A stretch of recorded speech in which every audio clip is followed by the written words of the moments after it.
Hello दोस्तों, good morning. I hope आप बहुत अच्छे होंगे।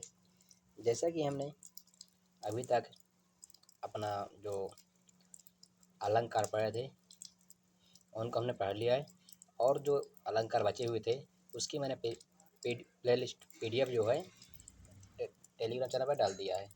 अब हम आज पढ़ेंगे रस। रस को दो तीन दिन में ख़त्म करके सीधे चलेंगे हम सीधे समाज विज्ञान पर, क्योंकि अब टाइम ज़्यादा नहीं बचा। इस सब सीधे हम पढ़ेंगे समाज विज्ञान, क्योंकि समाज विज्ञान का बहुत ज़्यादा सिलेबस है। ये क्लास उन सभी बच्चों के लिए इम्पोर्टेंट है जो यूपीटेट की तैयारी कर रहे हैं, चाहे वो प्राइमरी हो या जूनियर हो। देखिए, रस होता क्या है। देखिए, रस का शाब्दिक अर्थ है आनंद। क्या? रस का शाब्दिक अर्थ है आनंद। ठीक। किसी काव्य को पढ़ते, सुनते, देखते समय जिस आनंद की अनुभूति होती है उसे रस कहते हैं। क्या है? जब किसी काव्य को पढ़ते, सुनते और देखते समय जिस आनंद की अनुभूति होती है उसे रस कहते हैं। देखिए, सर्वप्रथम भरत मुनि ने अपने ग्रंथ नाट्य शास्त्र में रस का उल्लेख किया। किसमें? भरत मुनि ने अपने नाट्य शास्त्र में रस का उल्लेख किया है, जिनकी संख्या उन्होंने 9 बताई है। 8 कितने बताई है? जिसमें उन्होंने रसों की संख्या बताई 8। और उसके बाद भरत मुनि अपने रस सूत्र में स्थायी भाव का उल्लेख नहीं किया। किसका? भरत मुनि ने अपने जो रस सूत्र है उसमें स्थायी भाव की व्याख्या उल्लेख नहीं किया। और सर्वमत के अनुसार, मतलब इस समय जो अधिकतर लोग मानते हैं उनके अनुसार रसों संख्या कितनी है? 11। और नाटक विद्या के अनुसार रसों की संख्या है 9। क्या? नाटक विद्या के अनुसार जो रसों की संख्या है वह है 9। अब देखिए, आगे चलते हैं और देखते हैं। देखिए, रस को काव्य की आत्मा या काव्य का प्राण कहा माना जाता है। क्या है? रस को काव्य की आत्मा या काव्य का प्राण माना जाता है। देखिए, चलिए देखते हैं रस के कितने अवयव हैं। देखिए, रस के 4 अवयव हैं। पहला है स्थायी भाव, दूसरा विभाव, तीसरा है अनुभाव और चौथा है संचारी भाव। कौन कौन सा? स्थायी भाव, अनुभाव, विभाव और संचारी भाव। अब हम देखेंगे सबसे पहले स्थायी भाव होता क्या है। क्या?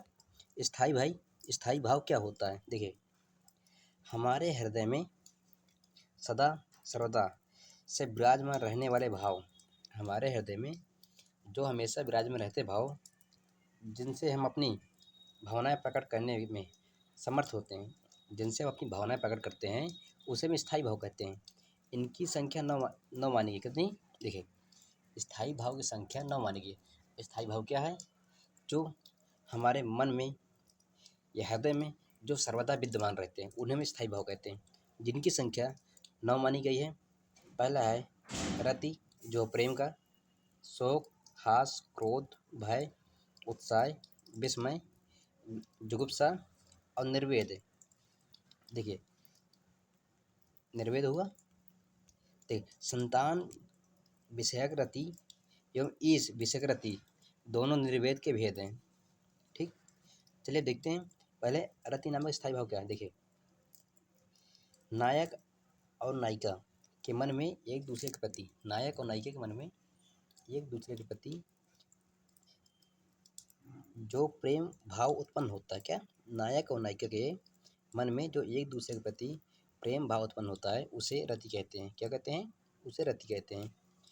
जब किसी को देखकर या सुनकर, किसी को देखकर और जब सुनकर हंसी आती है उसे हास स्थायी भाव कहते हैं। ठीक। अगला है शोक। विस्मय वस्तु या व्यक्ति के नष्ट हो जाने के कारण मन में जो दुख उत्पन्न होता है उसे हम शोक कहते हैं। क्या कहते हैं? शोक कहते हैं। चलिए अगला देखते हैं। अगला हमारा जो है वो है क्रोध। क्या है? क्रोध। देखिए, किसी अपराध, विवाद अथवा अपमान आदि के कारण मन में जब आवेग उत्पन्न होता है उसे हम क्रोध कहते हैं। क्या? किसी अपराध, विवाद अथवा अपमान आदि के कारण मन में जब आवेग उत्पन्न होता है उसे हम क्रोध कहते हैं। अगला उत्साह। किसी अपराध, विवाद और अपमान आदि के कारण मन में जो उल्लास उत्पन्न होता है उसे हम उत्साह कहते हैं।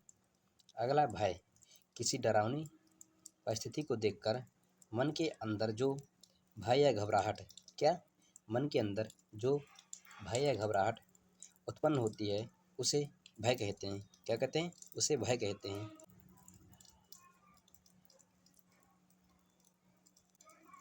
अब आगे चलते उसमें हम आश्चर्य में। किसमें? आश्चर्य में। आश्चर्य क्या है? ऐसी परिस्थिति या स्थिति जो अद्भुत हो, उससे मन में उत्पन्न भाव आश्चर्य कहलाते हैं। क्या? ऐसी परिस्थिति या स्थिति जो अद्भुत हो, उससे मन में उत्पन्न भाव आश्चर्य कहलाता है। जुगुप्सा को हम घृणा बोलते हैं। देखिए, जब किसी वस्तु या परिस्थिति में अरुचि पैदा हो, क्या? अरुचि पैदा हो या घिन आती हो, उसे हम जुगुप्सा या घृणा कहते हैं। अगला निर्वेद। निर्वेद जो है, जब संसारिक विषयों के प्रति वैराग्य मतलब संन्यास की स्थिति उत्पन्न हो, उसे निर्वेद कहते हैं। क्या है? जब सांसारिक विषयों के प्रति वैराग्य की स्थिति उत्पन्न हो, उसे हम निर्वेद कहते हैं। और देखिए क्या है? क्या? संतान विषयक रति। जब किसी बालक के प्रति मन में ममता उत्पन्न होती है, उसे संतान विषयक रति कहते हैं। इसी तरह इस विषय की जो रति है, जब किसी भी व्यक्ति के में ईश्वर के प्रति प्रेम अथवा श्रद्धा उत्पन्न होती है, उसे ईसा विषयक रति कहते हैं। अब देखिए, जो विभाव है, क्या विभाव? विभाव विभाव का अर्थ होता है कारण, अर्थात जिन कारणों से स्थायी भाव जागृत होता है। क्या?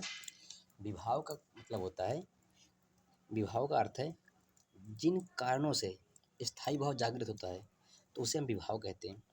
जो विभाव है वह दो प्रकार का होता है। कौन कौन सा? एक होता है सजीव, एक होता है निर्जीव।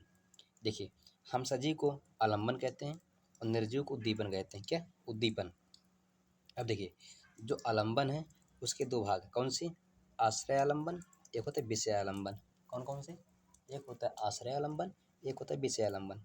देखिए, जो आश्रय आलम्बन है उसमें क्या कहते हैं? जिसके मन में स्थायी भाव जगे, नायक नायिका, मतलब जिसके अंदर स्थायी भाव जगता है, उसे हम आश्रय आलम्बन कहते हैं। विषय आलम्बन क्या है? जिसके कारण उसके जिसके कारण जिसके प्रति मन में भाव जगे, उसे नायिका या नायक कुछ भी हो सकता है, उसे हम विषय आलम्बन कहते हैं। क्या? जिसके कारण जिसके प्रति मन में भाव जगे, उसे नायिका या नायक कहते हैं। उद्दीपन क्या है? वस्तुएं, परिस्थिति जिसके कारण मन में भाव जगे। उद्दीपन वह है जिसके कारण हमारे मन में भाव जगे, वह क्या है? उद्दीपन है। और विषय आलम्बन क्या है? जिसके प्रति हमारे भाव जगे, उसके जिसके कारण जिसके प्रति हमारे भाव जगे, उसे क्या कहते हैं? विषय आलम्बन। आश्रय अवलंबन क्या है? जिसके मन में स्थायी भाव जगे। आई होप क्लियर हो गया होगा। चलते हैं अब आगे देखते हैं। देखिए, अनुभाव क्या है? देखिए, आश्रय आलम्बन की चेष्टाएं, आश्रय आलम्बन की चेष्टाएं अनुभव के अंतर्गत आती हैं। आश्रय आलम्बन की चेष्टाएं अनुभव के अंतर्गत आती हैं, अर्थात आश्रय की वे क्रियाएं। क्या? आश्रय की वे क्रियाएं जिससे पता चलता है कि हृदय में कौन सा भाव जगह है, उसे अनुभाव कहते हैं। देखिए, शर्म से आंखें झुकाना, आंखों से अश्रुधारा बहाना, भय से कांपना, गुस्से से मुंह का लाल होना और मुस्कुराना, जो सभी चीज़ें हैं, ये क्या है? ये बता रहा है जो मन में आपका जो भाव जगह है, वह हृदय में भाव जगह है, जिससे पता चलता है कि हमारे किसके कारण भाव जगह है, कौन सी क्रियाएं हैं, उसी को हम अनुभव कहते हैं। ठीक। देखिए, अब क्या है? अब हमारा संचारी भाव। क्या है? संचारी भाव, जो हमारा लास्ट, मन में संचरण करने वाले भाव स्थायी भाव की पुष्टि करते हैं। मन में संचरण करने वाले भाव होते हैं, वह स्थायी भाव की पुष्टि करते हैं, संचारी भाव कहते हैं। देखिए, संचारी भाव की संख्या कितनी है? 33 मानी गई। कितनी मानी गई है? 33 मानी गई है। देखिए कैसा? हर्ष, लज्जा, शंका, मोह, उग्रता, जड़ता, धृति, वितर्क, निंद्रा, मद, अपस्मार, विषाद, ग्लानि, असूया, गर्व, चपलता, अविवेक, मति, श्रम, स्वप्न, उन्माद, व्याधि, त्रास, चिंता, अमर्ष, उत्सुकता, दीनता, निर्वेद, विबोध, आलस, स्मृति, अभिथा, मरण। यह सभी आपके 33 संचारी भाव हैं। क्या है? संचारी भाव है। देखिए, और आगे क्या है? देखिए, हमारे जो रसों की संख्या है, जो सब सामान्य रस, उनकी संख्या है 11। कौन कौन से हैं? श्रृंगार रस, करुण रस, हास रस, रौद्र रस, वीर रस, विभत्स रस, भयानक रस, अद्भुत रस, शांत रस, भक्ति रस, वत्सल रस। अब देखिए, ये सभी के स्थायी बता दिए गए हैं और इनके जो रचनाकार हैं उनके नाम दे दिए गए हैं।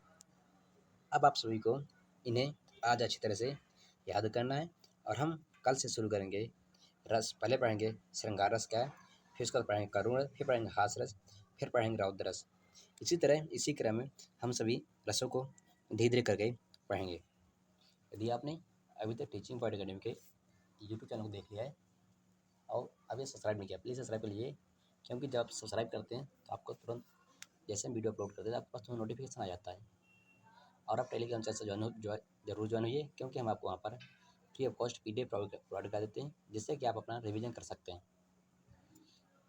वीडियो देखने के लिए धन्यवाद। Thank you.